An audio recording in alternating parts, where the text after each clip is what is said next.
So, it's award season. Indeed. A couple of weeks ago was the Golden Globes. Yesterday, we just finished up the Grammys. And Oscars are going to roll in just a few weeks.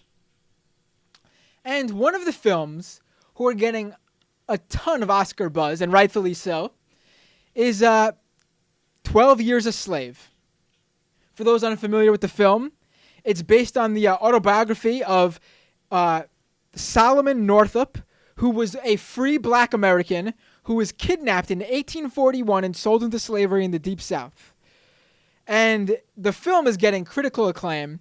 It's being called one of the most compelling accounts of the brutal slave era ever made. And what is this? The Daily Mail went out of their way to find the slave master William Ford, who's portrayed in the film. They found his family. And they wanted to get the families, I guess their reaction to the movie. And you have to remember, this is long enough where I can assuredly tell you that none of these people have ever met their great great grandfather for the closest living relative of William Ford. And I mean, if I found out that one of my ancestors was a slave owner, I would be disgusted and I would outright have no problem saying, liberal. I'm ashamed. I'm ashamed if that came out. Liberal. Where. But not everyone feels that way. Certainly not William Ford's living relatives. Our grandfather, our grandpappy got a bad rap. You know what? That's not so far off.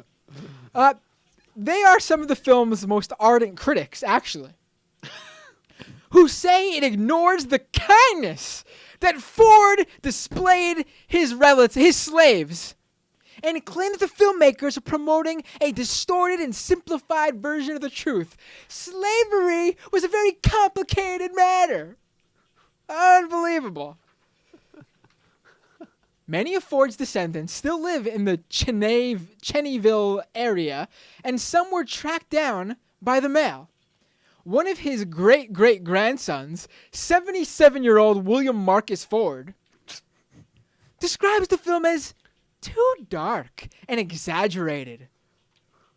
He added, "By all accounts, my great-great-grandfather treated his slaves well and did his best for them," which, my God, is almost verbatim as to what Michael just said. He was born at a particular... Yeah, he was a pretty good boss. I guess if you could just kind of get past the owning another human being thing. He was born at a particular time in history when slavery was accepted throughout the South. Oh my God. It wasn't illegal. That doesn't make it right or moral by today's standards. But back then, it wasn't an ethical issue. Northup, the slave, saw him as a kindly person. He was a highly moral man. Yes, a highly moral man indeed. The film says Mr. Ford ignores the facts that slaves were regarded as valuable pieces of property and that it wouldn't be in an owner's interest to treat his slaves badly. My father was a good man because it makes more business sense for him to be kind to his slaves. Great-great-grandfather, I'm sorry. The way he's talking I like about, that you were just dropping it down. The way he's talking about this guy, though, you would think it is his father. He just keeps like, really and I would like to add that if I owned slaves, I would be a good slaveholder. And if my daughter owned slaves, she would be a good slaveholder. He says, good field hands had worth. They were valued.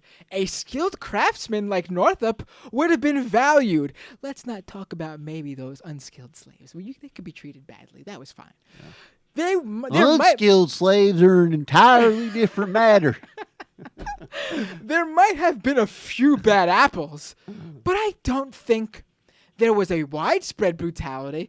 Certainly not a widespread brutality. I don't believe that. With for your a second. fancy book learning and anti-slavery thoughts, you should know that the exception don't prove the rule. I mean, exception was mean slave owners. I mean, in one of what people are calling the most disturbing scenes in the film, where another plantation owner, Edwin Epps, repeatedly rapes a female slave, and then during a whipping, flays the skin from her back. Which, in Northup's book, which they're saying calls this their great-great-grandfather a kind slave owner. In Northup's book, though, that he says that incident is as real as can be and describes it in great detail and calls it the most cruel whipping, one I can never recall without any other emotion than horror. I guess that's just one of the few bad apples. I'm sure that wasn't something that happened regularly or What's that got to do with my grandpappy? And besides, it's a literary device of shock value. But see, this isn't only in the Ford family. This is not only. So you see, Charles Neal, an assistant director of the Louisiana History Museum, said he was horrified by the unremitting scenes of brutality in the film. It was the evil white folks beating on poor black folks. And it's not what Northup intended when he wrote his book. I love that these guys also think that they have like psychic insight on a free. Okay.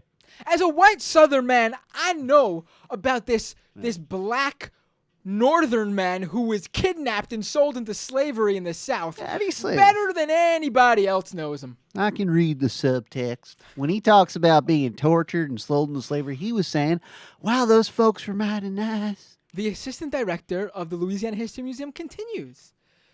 Northup recalls in his book that the minister rescued him from a lynching and instructed him on how, if he led an upright and prayerful life, he would be rewarded in the next life in heaven.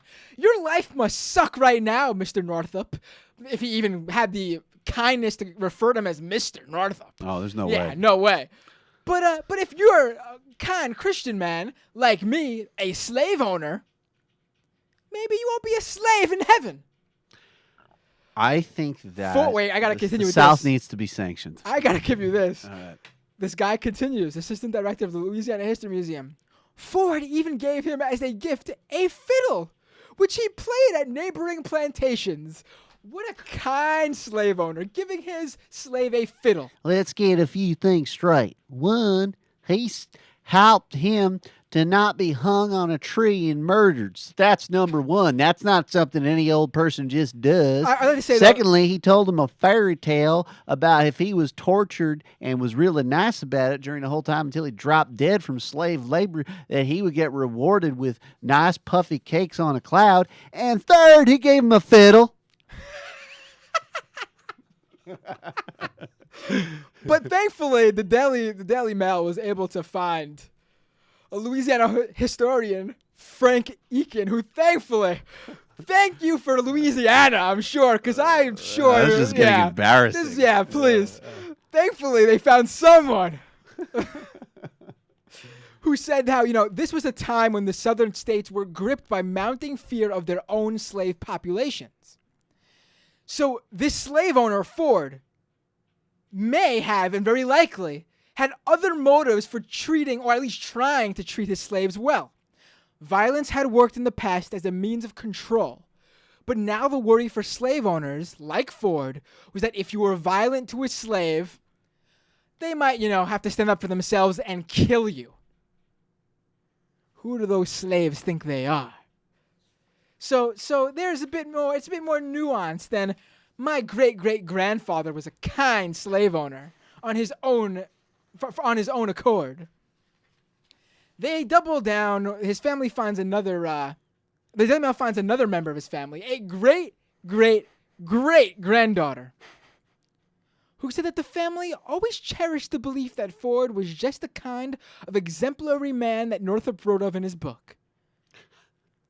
Her father, she said, was always impressed about his I guess would be his great-great-grandfather, and regarded Ford as a quote-unquote model master.